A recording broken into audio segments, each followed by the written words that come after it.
Layering എങ്ങനെ ചെയ്യാം എന്നാണ് ഇന്ന് നമ്മൾ നോക്കുന്നത്. യൂത്തേലിപ്പോൾ ഞാൻ ഒരെണ്ണം ചെയ്ത് കാണിക്കാം. ഇതിപ്പോൾ ചെയ്ത് വെച്ചേക്കണതാണ് ഇതൊക്കെ. ഇത് വേര് വരുന്നുണ്ട്. ഇത് കണ്ടത് നാരങ്ങ ഉണ്ടായി നിൽക്കേണ്ടത് കണ്ട് നിറച്ച് നാരങ്ങ ഉണ്ട് യൂത്തേലി. ഇത് കണ്ടത് നാരങ്ങ ഉണ്ട്. ഇത് ചെയ്യാത്ത കൊമ്പുണ്ട്. ഇത് കണ്ട് നിറച്ച് നാരങ്ങ. ഇനി ചെയ്യാത്ത കൊമ്പുണ്ട്. നമ്മൾ കൊമ്പ് ആദ്യം സെലക്ട് ചെയ്യേണ്ടത് ഇങ്ങനെ നല്ല ഇതുള്ള കൊമ്പ്. അപ്പോൾ 1 ഇഞ്ച് തൊലി കളയണം. ഇങ്ങനെ കറക്റ്റ് റൗണ്ടിൽ ഇങ്ങനെ കട്ട് ചെയ്യണം.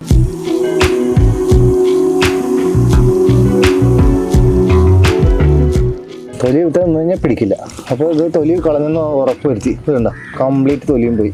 കൈ കൊണ്ട് അധികം തൊടണ്ട. എന്നിട്ട് പിന്നെ ഇതിൻ്റെ അടിവശം, മോൾ വശം കെട്ടരുത്. ഇതിൻ്റെ അടിവശം, മുറിക്കാണ വശം അടിവശത്ത് വേണം ഈ ചരട് കെട്ട്. പ്ലാസ്റ്റിക് ചരട എന്ത് വേണമെങ്കിലും അടിവശം കെട്ടിക്കൊള്ളണം. അടിവശം വലിഞ്ഞ് കെട്ടിക്കോ.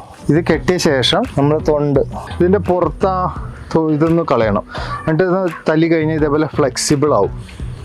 ഇത് കണ്ടോ നല്ല ഫ്ലെക്സിബിൾ ആവും.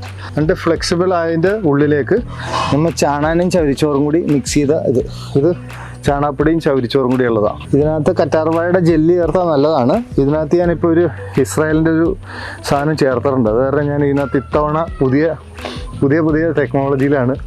ഇത് കഴിഞ്ഞ ശേഷം ഇതിങ്ങനെ എടുത്തിട്ട് ഇതിൻ്റെ ഉള്ളിൽ ഇതിങ്ങനെ ചാണാനും ചകിരിച്ചോറും കൂടി മിക്സ് ചെയ്ത് ഇങ്ങനെ വെക്കണം. ഇങ്ങനെ വെച്ച് ടൈറ്റ് ചെയ്ത് കൈകൊണ്ട് പിടിക്കണം.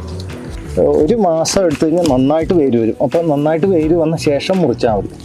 മഴ പെയ്യുന്തോറും നല്ലതാണ്. ഇത് അങ്ങനെ ചീഞ്ഞൊന്നും പോകില്ല. ഇതുകൊണ്ട് ഇതിങ്ങനെ വേര് വരും. നന്നായിട്ട് വേര് വന്ന ശേഷം നമുക്ക് വേര് കാണാം. അത് കഴിഞ്ഞിട്ട് ഇവിടുന്ന് മുറിച്ച് നമ്മൾ ചെടിച്ചട്ടിയിൽ തണലത്ത് കൊണ്ട് നടണം. ടൈലിൻ്റെ പീസ് എന്തെങ്കിലും വെച്ചിട്ട് വേണം ചെടിച്ചട്ടി വെച്ച് തണലത്ത് പിടിപ്പിക്കാൻ.